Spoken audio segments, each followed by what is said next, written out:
So today, we're going to do 2 weeks, this week and next week, talking about the 1950s, um, which we talked last week. We talked about the 1950s, the Korean War, right, as part of the Cold War, the larger Cold War. And I consider the Cold War not so much a war as an era, a period of time, the Cold War.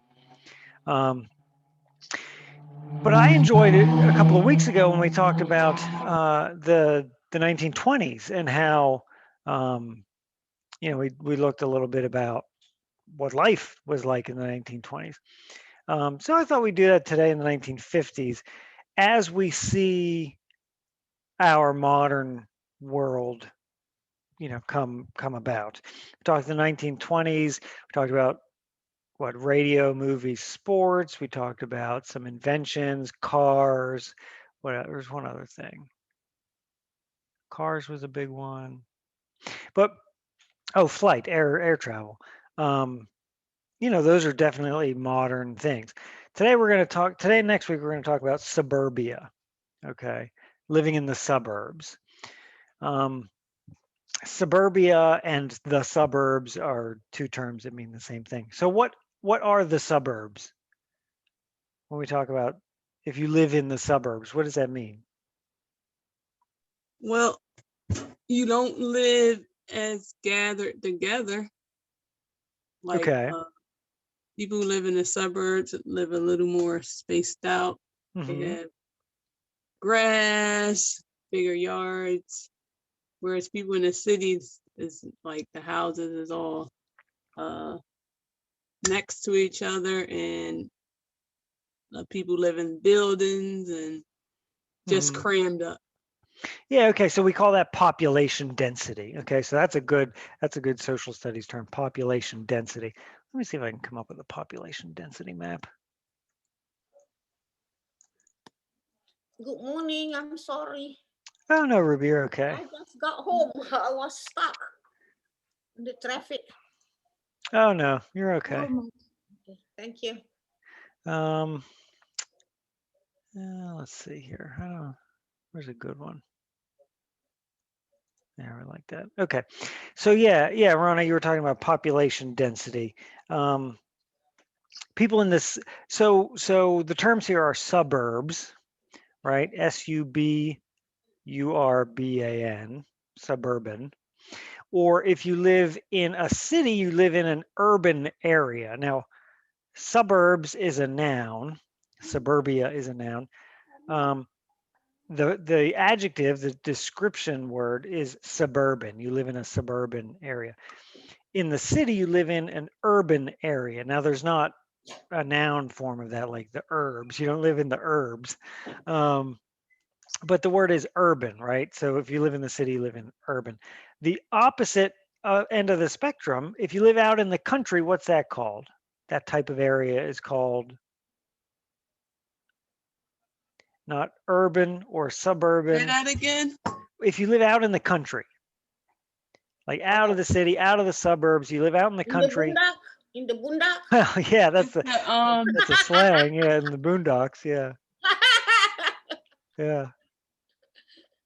But what's the word that goes with urban? Okay, urban is the city, suburbs, suburban, and then if you live out in the country, in the boondocks, Mhm. I don't what's know how to pronounce it, but it's like Oh, royal area. rural? Yeah, it is kind of a weird word. in the Rural, country. rural, in the country. Oh, in the Okay, country. Okay.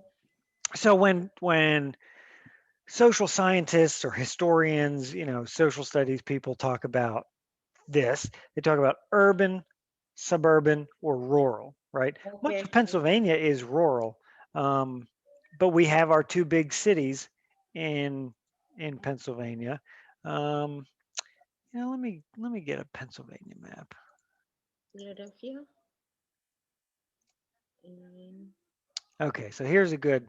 Okay, so here's population density. Um, Here, I like this better. Okay, so here's population density of Pennsylvania. Okay, Now, Mhm. anytime with the GED test or anything, they give you a graphic, lots of maps and readings. If there's a map or a chart, you always want to read the title Mhm. and then gather as much information as you can. So here we have, um, well, there's not really a title. Well, the title, I guess, is probably the file, Pennsylvania population density. And then the source is from the US Census Bureau from 2000. So if you're wondering when this information is from, this is from 2000. Um, and then population per square mile. That's what this is. Okay. Population per square mile goes from 0 people. We don't really have any areas where 0 people live, but the darkest green is 0 to 10 people per square mile. That's like basically 1 or 2 homes per square mile, The all the way darkest up to, green. yeah, Oh, and there's oh, it some, says it right there. yes, up in the northern Pennsylvania.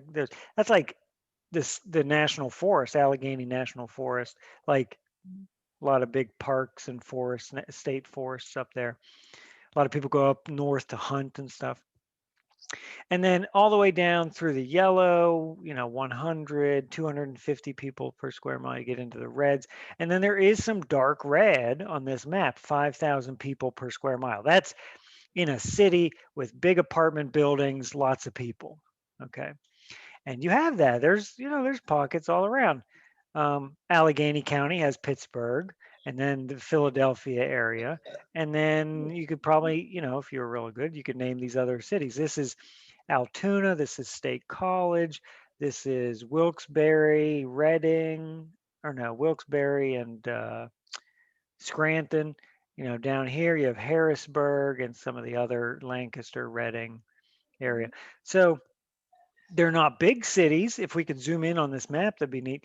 They're not big cities. The two big cities in Pennsylvania are Pittsburgh and Philadelphia. Mhm. But um, when you hit a city, I live actually near Altoona, and so Altoona is not a big city, but there must be a fairly decent population density in some areas because it shows up red on this map, right? Mhm. Um, so much of Pennsylvania uh, is very rural, and you do have some suburbs, right? So the suburbs is what we're going to talk about today. The suburbs were a new thing Mhm. in the 1950s, and now they didn't just spring up right in the 1950s, but we're going to see today kind of how they developed. More people were moving out of the city, but still close to the city, right? That's what a suburb is. You're not Okay. 100 miles away, you're 5 miles away, you Mhm. know. And so we're going to see what happened that allowed that because um, like when we looked at the 1920s, things happen in history at a particular time because it's ready to happen, right? Um, you're not going to have, uh, we talked about, well, sports. Okay, we talked about sports in the 1920s. Sports took off and became very popular because people could listen to it on the radio, right? So sports had been around and there'd been professional baseball, professional football, Olympic athletes, boxing, but it didn't really become something in, well, even like the sports section in the newspaper didn't really come to be until the 1920s because radio also existed. So sports, things happen at a particular time in history because they're ready to happen, because at that moment, the time is right. So it had always been possible for people to live 5 miles outside of the city, Pittsburgh, Philadelphia, New York, whatever. But stuff is happening in the 1950s that makes it more possible, more likely for more people. So that's what we're gonna look at today. Not going to talk about any wars. Not going to talk about um, any politics. Although there is a little bit of there's some good history in here. We're gonna look at. Okay, this is actually a short reading. I think we'll be done before noon today. This is short because we're going to look at today the growth of suburbia, kind of the things that make it possible, And then next week, this isn't super long. And then next week, we're going to look at the dark side of suburbia. Mm. Okay. If I look at, um, I'm going to type in 1950s suburbia. Okay. So these are pictures of these big suburban neighborhoods. And, these classic pictures of the 1950s happy family. Mhm. But what do you notice about all these people? I mean, now this is just a Google images, right? I just Is a Googled Mhm. 1950s. What do you notice about all these people? I just noticed the year. It's a certain time of the year. I see old cars. And, Yeah, well, I Mhm. mean, that's all I did was I Googled 1950s suburbia. Mhm. And we have some old ads, right? But Yeah. all these people, this is just a Google Hello? search, all these people, Yeah, the what do you go notice? ahead, go ahead. Yeah, Yeah, there I are. was going to say they are families, Hmm. husband, wife, and children. They happy, Yeah, they're all, it's now not, this is just the things that come to us through history, right? But, Mhm. and I don't know what all these pictures are from, but you have a classic man in a business suit, Mhm. woman, one or two small children. They're all happy, everything's clean, and they're all white. Mhm. Okay. Yes. So the things, when you think of suburbia in the 1950s, people moving out of the city, moving to the suburbs, it was it was a thing for white people to do. So next week we're going to talk about the dark side of suburbia. Okay. It had negative effects on both white women and minorities. Okay. And we're going to read about the barriers that why minorities, African Americans, Asian Americans, anybody that was, you know, outside of that very strict white model, um, they weren't even they literally weren't even allowed to move into these neighborhoods that were being built. And white women, um, there's a specific type of wife that you're supposed to be, right? Stay at home wife, have the perfect kids, keep the house clean, buy all these new, or your husband buys all these new uh, gadgets, these new appliances that are being invented, washing machines, toaster ovens, uh, mixers, right? That help you be a better housewife at home. Okay, so it's a very narrow little picture of what we should all be. Okay, but we'll talk about that next week. Okay, so this week is just the growth of suburbia, what made it possible, why did this happen at this time? Okay, that's what historians do. Something happened. Well, they look at why did that happen then? Why did suburbia, why did people live in the suburbs, move to the suburbs in the 1950s? Why was that such a big deal at that time? That's Okay. what historians do. Mhm. Something happens. Why did it happen? Why did it happen just then in that way? Okay, Mhm. so this isn't super long. Um, and I'm tempted to read and finish it all today, but let's not because I don't want to rush it. We'll talk about that next week. So today it says the overview. Now this is in this from where I'm getting these articles. This is just a preview of the whole reading we're going to look at today. It says in the post-war era, many Americans moved away from cities and into suburbs, helped by GI Bill benefits that guaranteed home loans. Okay, two things. Post-war, there's lots of wars in American history. Post-war means after the war. In the 1950s, what war are they talking about? They're after what war? Not one we've talked about much. Depression? Yes. Well, the Depression was the 1930s, so Oh, yeah, it's not okay. super long after the Great Depression. Oh, okay. Oh, What oh. war happened 1940 to Oh, 1945? Vietnam. what, the Vietnam. Civil War? Second war. The Second World War, World War Oh, II, right? Oh, Okay. okay. So World War II, and that's one we haven't talked about much. The Civil War was in the 1860s. So this is it's after that, yeah. But I mean, this there when you hear the term post-war era, it means it's a period of time after a major war. And then you kind of have to figure out just from the time, from the year, what war they're talking about. Here we're talking about post-war, meaning just after World War II. World War II was 1940 to 1945. Mm. So this is 10, 5, 10, 15 years after World War II. Okay, so in the post-war era, many Americans moved away from cities and into suburbs, helped by GI Bill benefits that guaranteed home loans. Does anybody know what the GI Bill is? no, No. Do we know what a GI is? N- no. No. No, no, no.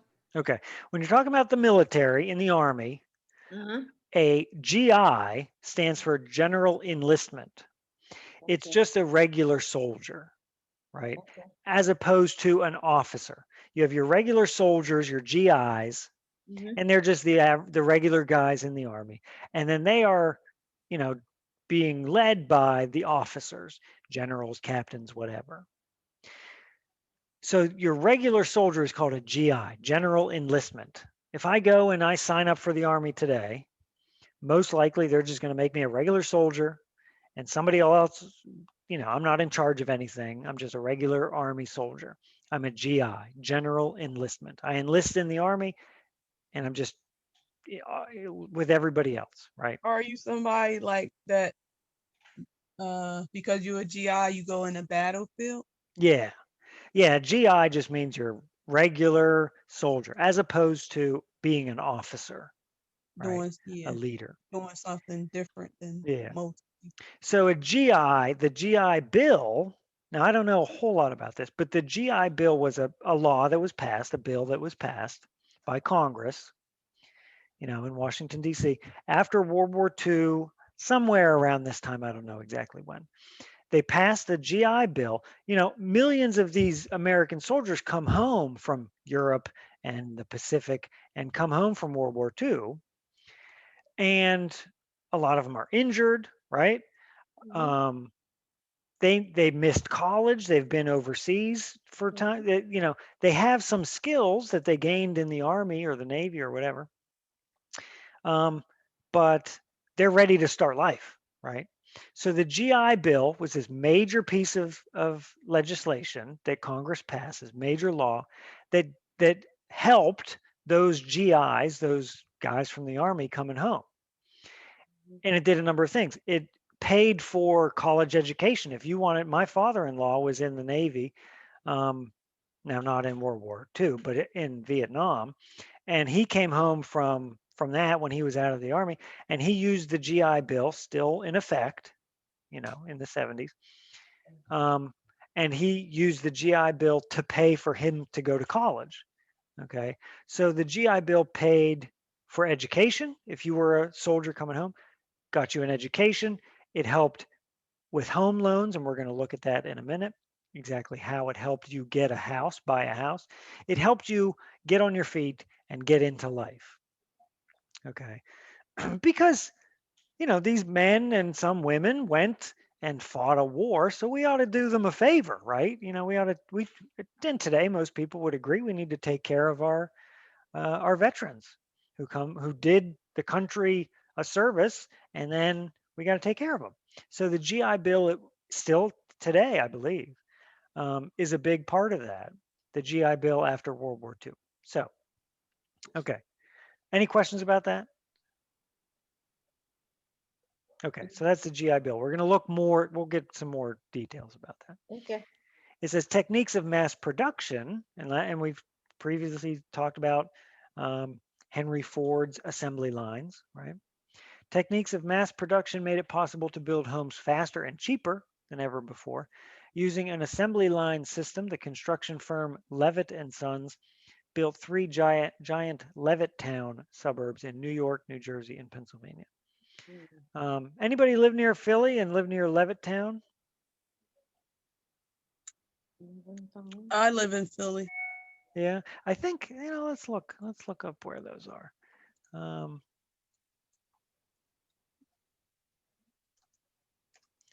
They're in, okay, that's Levittown, PA.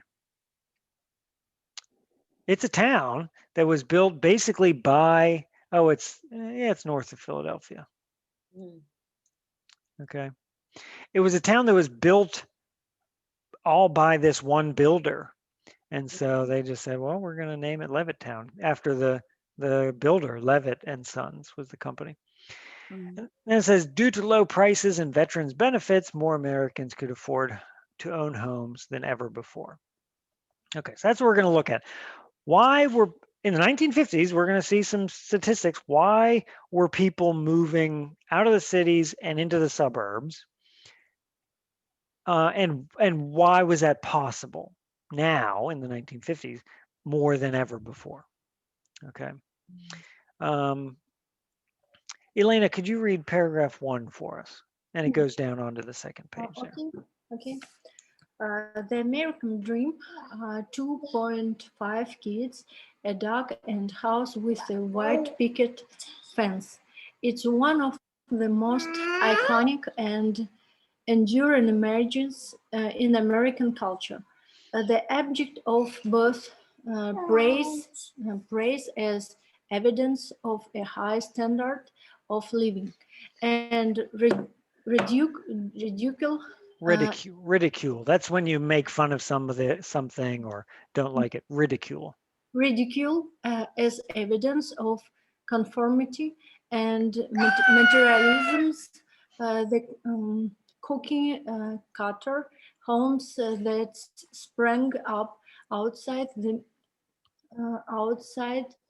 metropolitan areas after World War II weren't grand palaces, but to the generation that had survived the Great Depression and World War II, these little cottages represented almost unimaginable luxury. Good, thank you. Okay, so there's some good words in here. So the American dream, right? We've heard about the American dream. 2.5 kids. Now that's nobody can have half a kid, right? You can't have half a baby. But the average people would want, if you took the average of America, people had 2.5 kids. I mean, some had 2, some had 3, some had more, less. But it's kind of a joke when you say that. 2.5 kids, a dog, and a house with a white picket fence. That's like the American dream, right? And it says it's in the most iconic and enduring images of American culture, the object of both praise and ridicule. People would praise that. I want my 2 kids, a dog, and a house with a white picket fence. I want that because it means I have a high standard of living. I'm not rich, but I'm rich enough to own my own home and have 2 healthy kids, have a happy Right. dog and everything, right? It Nice means, life. yeah, you have a nice life, right? Also, it's an object of ridicule. People mock it or disvalue it because it shows conformity and materialism. Now, what is conformity?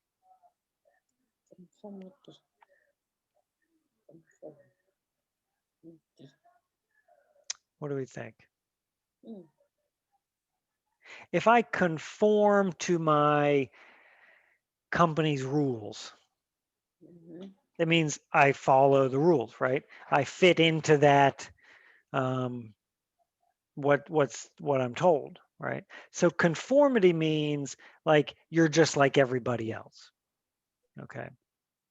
And even today, people online, especially because everybody makes fun of everybody online, we mock each other for being too conformist, trying to fit in like everybody else, look like everybody else, live the life like everybody else.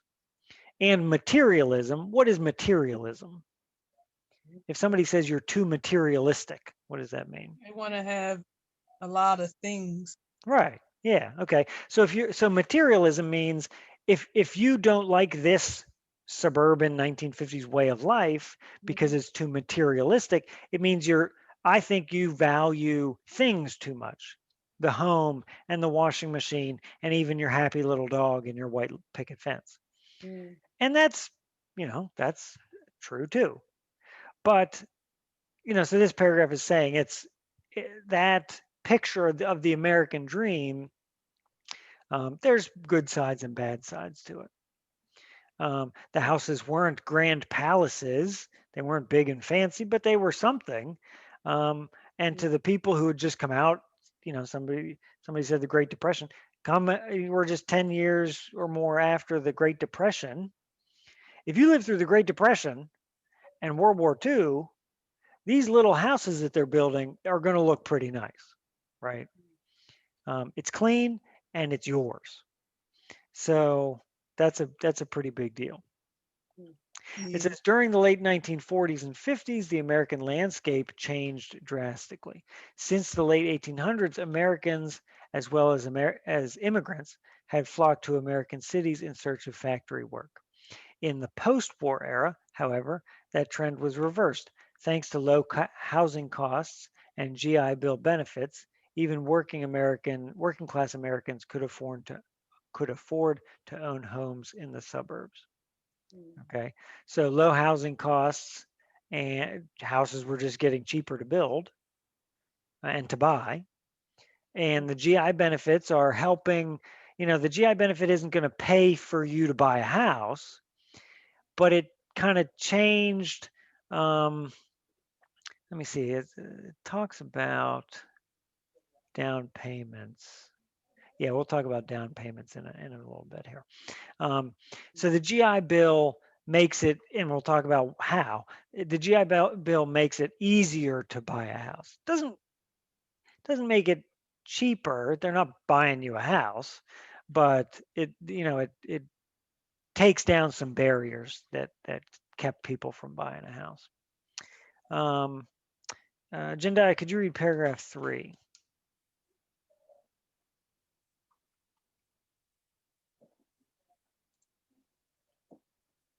Jendai, you there? Okay, though it might not seem like it matters much whether people live in the city, in the suburbs, or on the moon, residential patterns actually constitute a major influence on society and politics. People pay taxes based on where they live, and political representatives are apportioned based on the populations of districts. Consequently, the post-war exodus to the suburbs was part of a vast reorganization of power and money that affected American industry-race relations and gender roles. Okay, so that's a tricky paragraph here. What they're saying is, at the beginning it says you may not think that it matters where people live, right? But it does matter where people live, because if people are moving out of the cities, those cities, the grocery store that people used to shop at and everything in the city are going to have less customers, lose money. Not only does it move money and where people spend money, but it moves elected representatives, right? If Allegheny County or the city of Pittsburgh used to have let's say 3 out of Pennsylvania's 20 representatives in the House of Representatives, 3 out of Pennsylvania's 20, and then people are moving out of the city and into the suburbs. Maybe now Pittsburgh only has 2 of the 20 or 1 of the 20 people from across the state. So it does, and it doesn't seem like a big deal, but if it happens enough, it can be a big deal. Political representation moves when that political representation is based on population. Okay. Houses on the assembly line. Who can read? Olawakimi, could you read paragraph 4?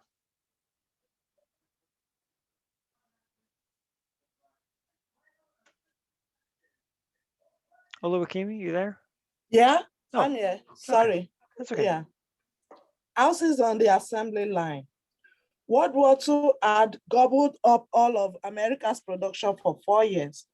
Factories and construction firms made airplanes and barracks, not automobiles or houses.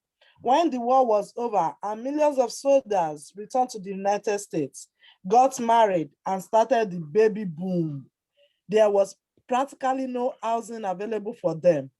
Newlyweds with brawling babies were doubled up in expensive apartments or living in temporarily dwellings or even converted trolley cars. Okay. So that tells us that's a little bit of a paints a picture of before this time, right? Factories and construction firms were building during World War II, were building airplanes and barracks. A barrack is like the dormitory where soldiers live, right? And they weren't building things that people would buy, automobiles and houses.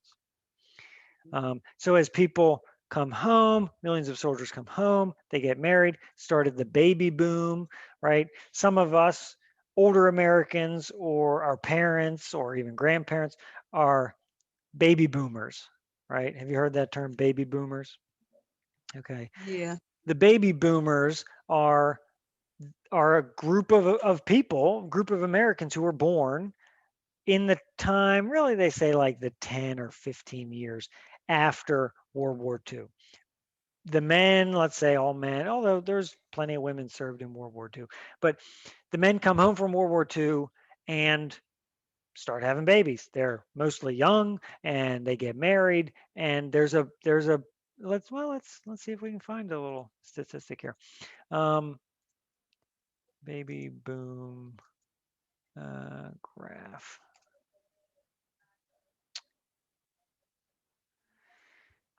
People had more babies. Okay, let's see here.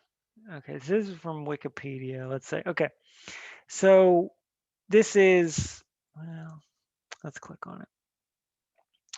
Here's a good graph. We gotta see what it actually tells us. Okay, Japan. This is, I guess, after all of World War II. So the baby boomers are people born from 1946 to 1964, and I guess it happened in the United States and Europe. Um, it looks like during during the war, I don't know. It looks like it was already going up before that time period. Huh. Well, maybe the baby boom is like this big spike right here, The right? actual beginning of the baby boomers was in the 1920s. And recently they're adding 1946 to 1964. If you think about it, Hmm. somebody who's 58 years old couldn't possibly be a baby boomer. Yeah. You know what I mean? Like 58 years old in 1962. I mean, you weren't even responsible for any of the major decision makings economically. So it's kind of between. I think it's post World War One baby boom Mm. is more accurate to call baby boomers, and then the second wave of baby boomers in the 60s. Yeah. You know what I mean? Yeah. Well, so yeah, maybe there's two waves, after World Right. War One and then after World War II. But so baby boom Mm. talks about that time period. It's just a drastic increase in people having babies after World War One. Well, yeah, maybe one and two. Hmm. Okay, and that probably happens in other times in history, but when we talk about the baby boom in America or boomers or baby boomers, it talks about that generation of people that were born in that short time period shortly after the wars. Okay.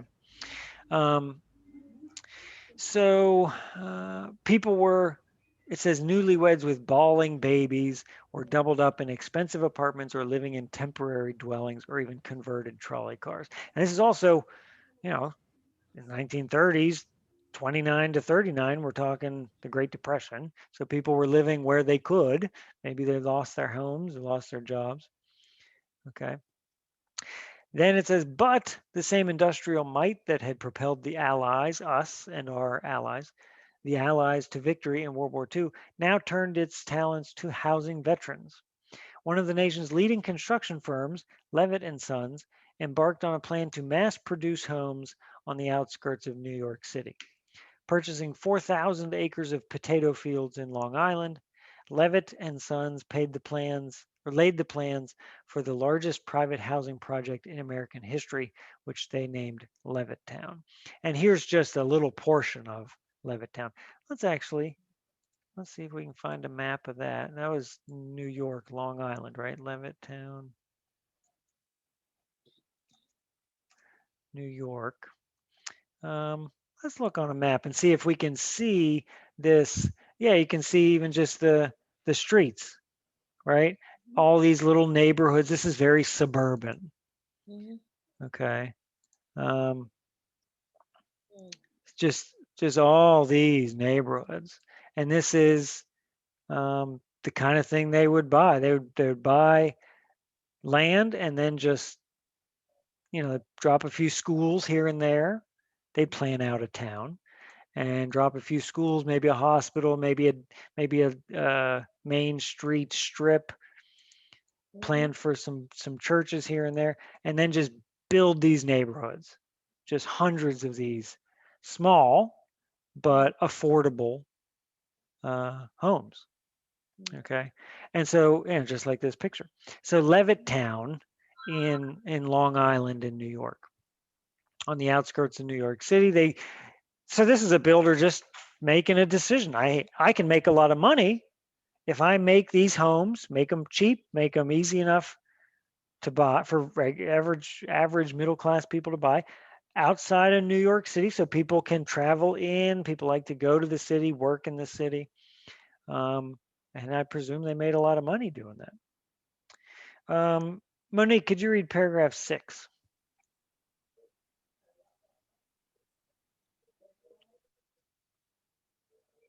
Sorry about that. That's okay. Built using the principles of assembly line mass production, Levittown went from a potato field to a community of 82,000 people in less than a decade. Construction proceeded according to 27 distant steps. Distinct steps. Hold on one second. I'm just going to enlarge this. Having a little trouble seeing. There we go. Where was I? Distinct steps. From pouring a concrete slab foundation to spray painting the drywall.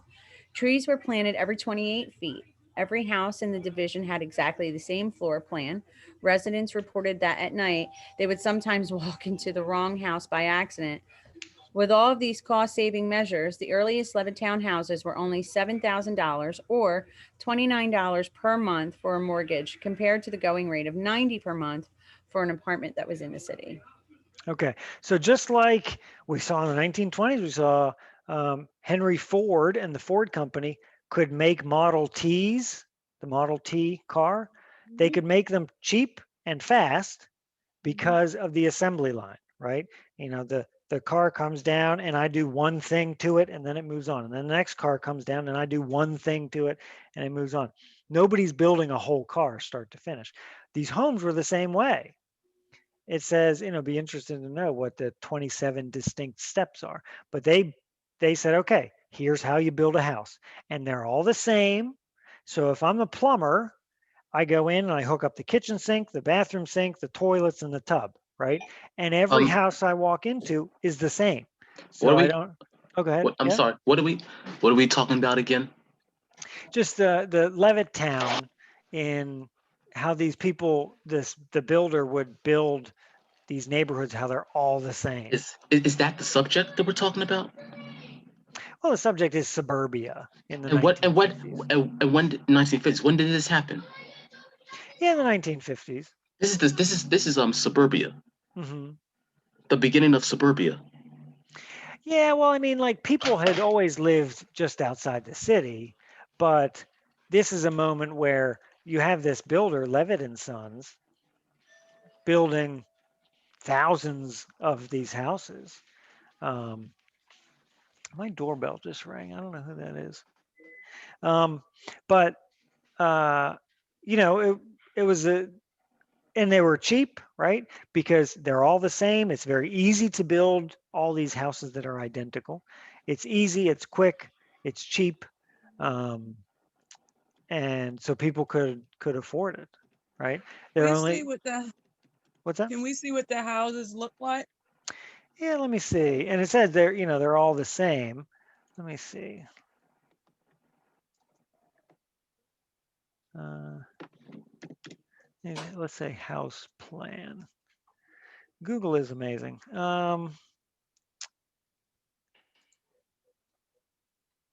They weren't big.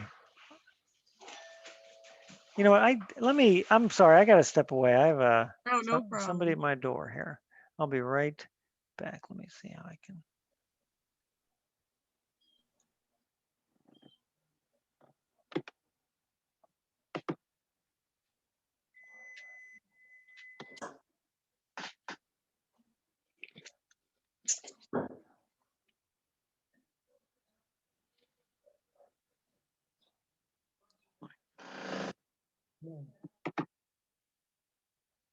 Monique, how are you?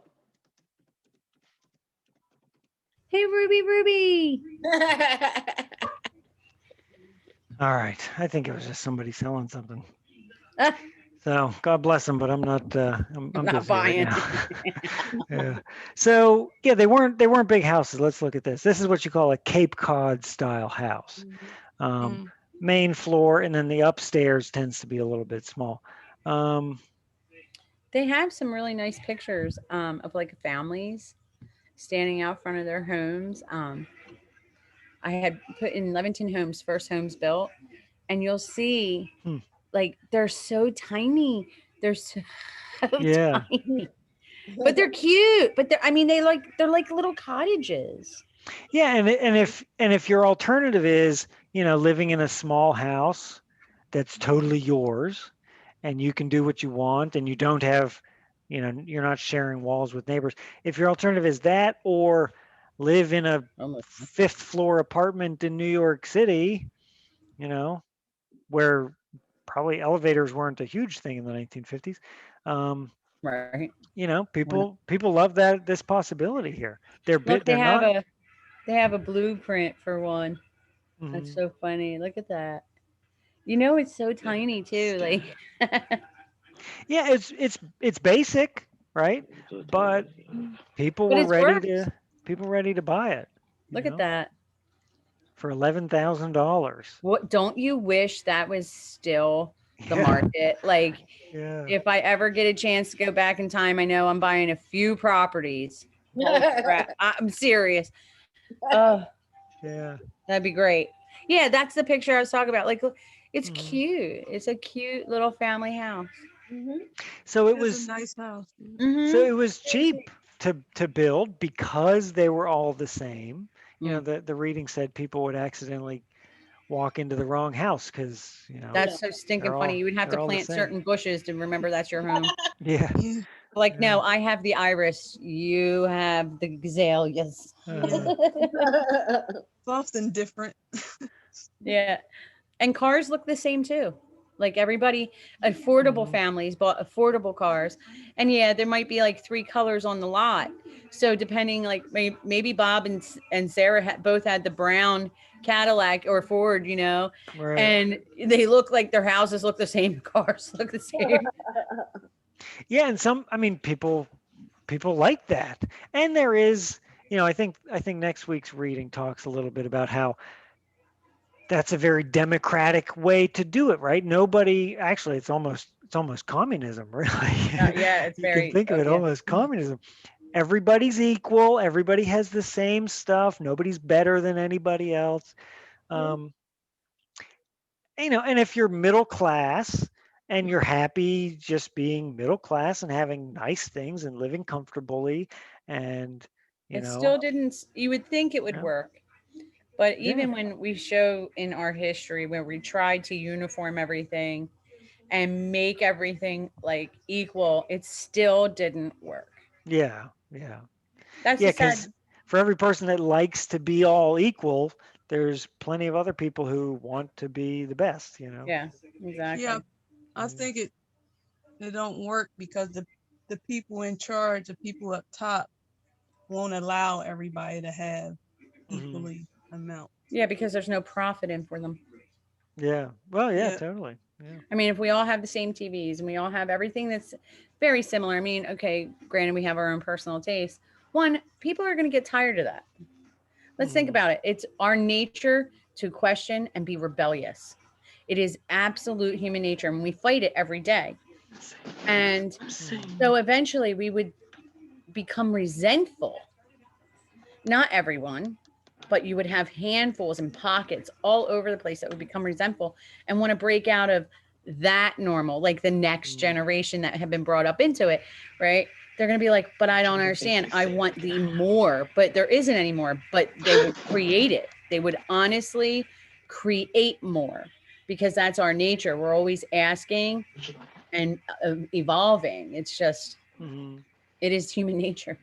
Well, you have, a lot of the kids who grew up in these little houses in the 1950s Uh-huh.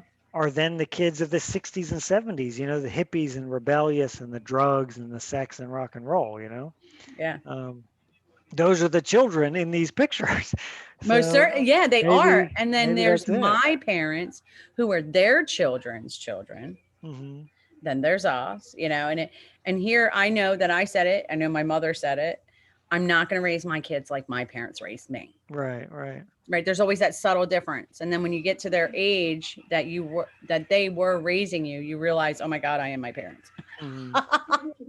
Yeah. You're like, crap, I'm doing exactly the same crap. Uh, Mm-hmm. so, which is, and these things have always been the case. It's just it kind of manifests itself differently in history. So, so it says, so let's finish up here and take a look. It says Levitt and Sons, the company building these houses, also took advantage of the government support offered by the Federal Housing Administration, FHA, which still exists today, and the Veterans Administration. Before the FHA, would-be Wow. homeowners had to put down an average of 58% of a home's purchase price to secure a mortgage. So $6,000 you would have had to put down on the house before you could have bought it. Yeah. So Wow, that yeah, or more, really. let's say they're building a house for $10,000. You have to put down like you have to pay for half of it, say 58% first. Yeah. So a lot of people weren't until FHA. They weren't just running out and buying houses. Right. Today, most of the time, FHA down payments, I think, are now 5%. Yeah. Most of the time, if you buy a house, it's 10%. Yeah. If you And have very bad credit, like say you're under a 580, then it mhm, becomes 10%. yeah. So Mhm. so they're not making houses, the government's not paying for your house, but they're willing to lend you the money for it makes it much easier to borrow the money. Right. Okay. So you don't A have more to. stable banking structure. Yeah, well that's true too. So the 1950s, let's say a $10,000 house, you Mm, don't need 58% of that, $5,800 to to buy it the first day, right? You can mortgage the whole thing and pay it, as a, or maybe not the whole thing, maybe put down 5% and then mortgage mhm. 95% of it. Oh, okay. Um, so it says, since the GI Bill insured veterans' mortgages, Levittown could afford to offer them unprecedented credit, in some cases allowing veterans and their families to move in without putting down a cent. Mm. Homeownership suddenly became possible for a broader segment of the American population than ever before. And that's So, when everybody bought houses. yeah. So let's say it's a Mm. $10,000 house. You don't have to put down any money on it. You can just start paying the mortgage. Well, your mortgage payment on a $10,000 loan is probably like $50 a month. So you can do God, let's that. go do that. Like, Yeah, really. I'm down. Uh-huh.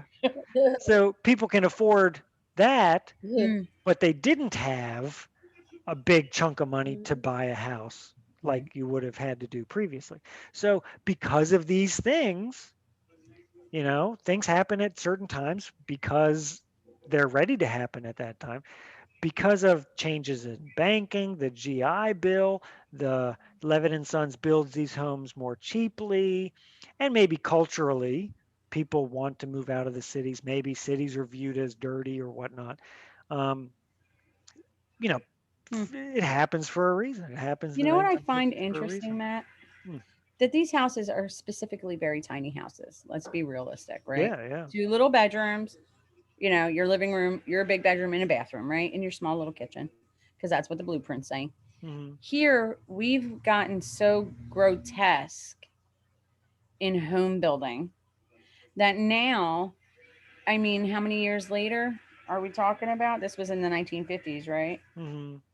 Okay. So we're talking just not even 100 years. We're headed back to the tiny house. Minimalization. Yeah, yeah. It's creepy. Mhm.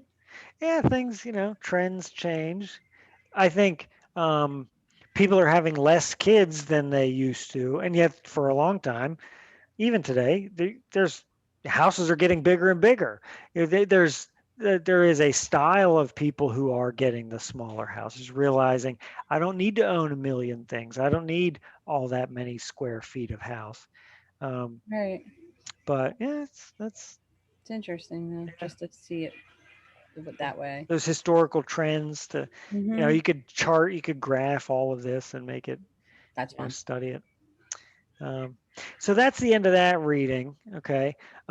It takes a look at why did this suburban, you know, growth happen at this time? And I think, we see it happens for a reason because of these different things. Next week, we're going to look at the dark side of suburbia, how this dream wasn't available to everybody. It was available to a lot more people than it was before, middle class people, unless you were non-white. A lot of these towns, we're going to read about next week, did not allow non-white people to live in them. Mm. You didn't, don't bother going to the bank, don't bother touring that house that's for sale because you're not going to be allowed to buy it. um, Hmm. so as is always the case in America, there's a problem with it. There's a dark side to it. So we'll look at that next week. Okay. But this was Suburbia in the 1950s. I'll email this out as always. You can read it over. You can even read Uh-huh. ahead for next week, um, Okay. and we'll share it. Okay. Any Have a good day, questions? y'all. Any questions at all? No. No, no, no. All right. Well, great. Well, Have a thanks good for day, logging in. everybody. Have a Have a great good one. have a great day. Have a great Bye weekend. bye. Thank Thank you. you. Bye. Thank Hey, you. listen, Bye. Yeah.